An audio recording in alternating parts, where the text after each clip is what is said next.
Hey guys, what's up? Kalen here and welcome back to another video on the channel. As you guys can see, we're an ultimate team and today we are going to be doing a winter wildcard Renato Sanches review. So it's 5'9" tall, high work rates, 4-star skills, 4-star weak foot, right footed primarily with the controlled acceleration type. And I did pick him up for just under 650k. He can start at centre mid and right mid, which is pretty useful. And when it comes down to the attribute details, I've gone with the powerhouse chem style. Pace is more than good enough for centre mid in my opinion. Shooting does look pretty good apart from the finishing, but 97 shot power with 87 long shots does look absolutely phenomenal. Passing on the card does get a nice boost. Vision goes up to 96, crossing up to 84, short pass up to 93 and long pass up to 90 with curve going up to 77. Dribbling looks absolutely crazy. 97 balance with 92 agility and 88 dribbling along with 87 ball control and reactions with 91 composure. Defending does get a pretty nice boost as well. 92 interceptions, 85 defensive awareness and 95 stand tackle. Physical looks pretty good as well with 88 strength and 89 aggression.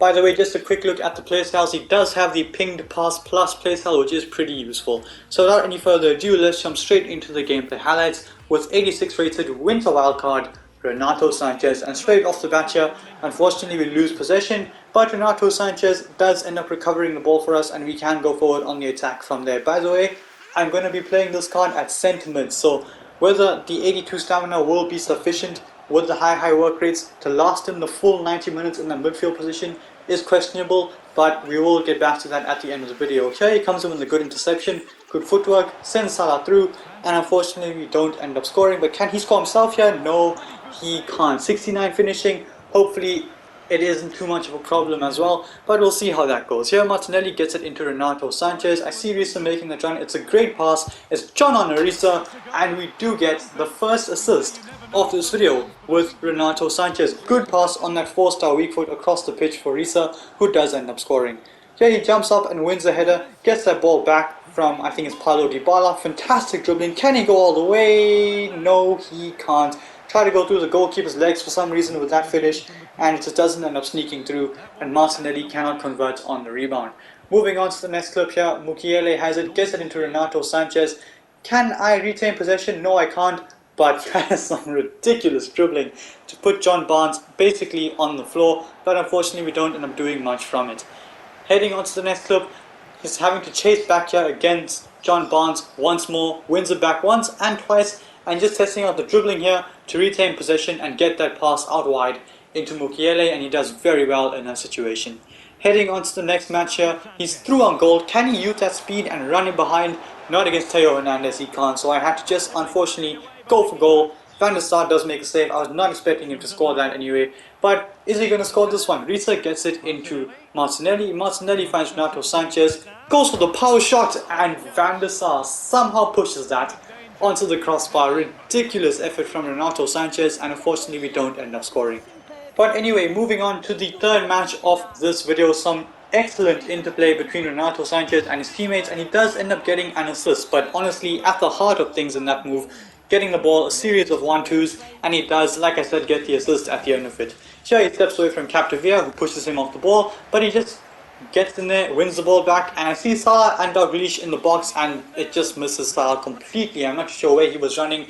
Should have probably just stopped and gone to the end of that cross, but regardless, good ball in from Renato Sanches, and there again, that was a very good cross. Unfortunately, Lam somehow gets back and makes the interception, but a good tackle there from Sanches, and here again he steps in, wins it back from Kaká. And is he going to make that run to support us down the line? Yes, he is. Just going to go for a bit of a run here. I see Salah in the box. I don't think he's going to make that pass. So I'm going to go for a power shot, and we get taken out just as we were about to pull the trigger. But good running from Sanches, and it just shows that he does have the ability to act as that transitional player in that midfield. Here again, great dribbling. Does very well to get away from this man. Gets it into Dalglish, who unfortunately just couldn't control that ball. Once again though, can we go on a bit of a run here with Sanches? Actually, I'm just going to play that pass short into Benacer. I think he's had enough running so far in this video, but he does continue the run anyway. It's a great pass. Here's Renato Sanches, and he does end up scoring the volley inside the box. 69 finishing. That was a very good finish on the 4-star weak foot across the goalkeeper and into the bottom corner. Heading up to the second half of this match, De Jong gets it into Sanches. I see Risa making the run again, and it's another perfect pass into the Norwegian international, who unfortunately didn't end up doing anything. But here again, the link up between Renato Sanches and John Risa is pretty good. Risa gets a cross in, Salah does convert his chance to surely win us this game, but honestly Renato Sanches dropping into the pocket of space and just making that pass off to Risa was pretty much the deciding pass of the move. Now, with that being said, that was the last clip of this video, and it is time now to review the card.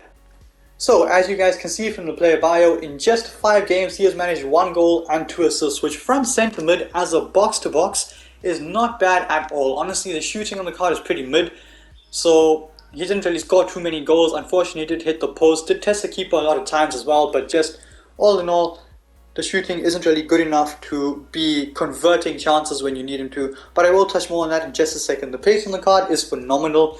He is very good in midfield, can very easily recover if he is beaten and just turn around and win the ball back. As you guys saw several times, he did that against John Barnes and he did that against Capdevia as well. So honestly, pace on the card is pretty good. I think he deserves an 8.5 out of 10. But running in behind, because of the 83 sprint speed, he will get tired and he will most likely get caught as well.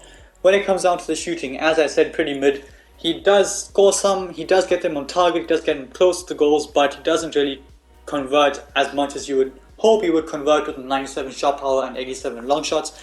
But surprisingly enough, his only goal in this video has been inside the box with a 69 finishing. He does make some good runs though and does take up good positions on the pitch, so if you just keep peppering shots at the goals, eventually it will go in. But obviously, last minute of the game, you do not want Renato Sanches lining up a shot. So shooting does get an 8 out of 10. Passing is very good. The long passing on the left foot and the right foot is sensational. You guys saw those passes out to John Risa. And short passing in general is pretty good as well. You guys saw the little quick play between himself and teammates before getting the second assist of this video. So when it comes down to the passing, I think he deserves an 8.5 out of 10. Dribbling though is phenomenal. He's able to keep the ball in tight situations, wriggle in and out of tight spaces and just get beyond players. The drive that this guy has throughout midfield is phenomenal as well. So dribbling does get, in my opinion, a 9 out of 10. I think he does deserve it. The balance obviously does make a big contribution to that as well. When it comes down to the defending, he is able to get in some pretty good interceptions, always in the right place at the right time with the boosted defensive awareness, getting that +4. It does somehow make a pretty big difference. Stand tackling is very good. Slide tackling didn't really try it much, but he's able to put himself out there. The aggression and strength does help a lot as well. In my opinion, the defending does get an 8.3 out of 10 because he is able to get an interception in, win the ball back, and just all in all win the ball for your team so you can go on the attack. Now physical, I think he deserves an 8.5 out of 10. The actual physicality on this card is good. The jumping, strength and aggression is good. He can hold off players, he can push players and win the ball back, but he can only do it for about 70 minutes because with him playing at centre mid as at box to box, he's going to get tired with the high work rate. So 82 stamina is a big problem when it comes down to this card. So that is honestly the only con, which is a major con because you're paying so much for this card and you want him to last the full 90 minutes. But unfortunately he just isn't able to, and that is, like I said, a big problem. All in all, is this card worth it? What is the best position and best chem style for the card? The chem style does depend on how you want to use him. If you want to use him as a more box to box player, I recommend you boost. The shooting, he does need that boost, so I would go for a Hawk chem style. If you want to use him as a more defensive player, I think the powerhouse or the anchor or even the shadow chem style should do the trick, and I recommend you put this card at centre mid and centre mid only. You can try him out as a secondary defensive mid as well. Honestly, is this card worth the coins? I would not say so. I think anything above 500k is way too much for this card. Right now it's going for about 615k according to Footprint. I think it's too much. I think he is worth, honestly, 500k at max. And with that being said, that is my opinion on the card. That is what I think of him. And that is just my overall thoughts on the card. So yeah, with that being said, I do bring an end to the video. If you liked it, smash the thumbs up and subscribe to my channel if you haven't already. And until then guys, stay tuned for the next one. Peace.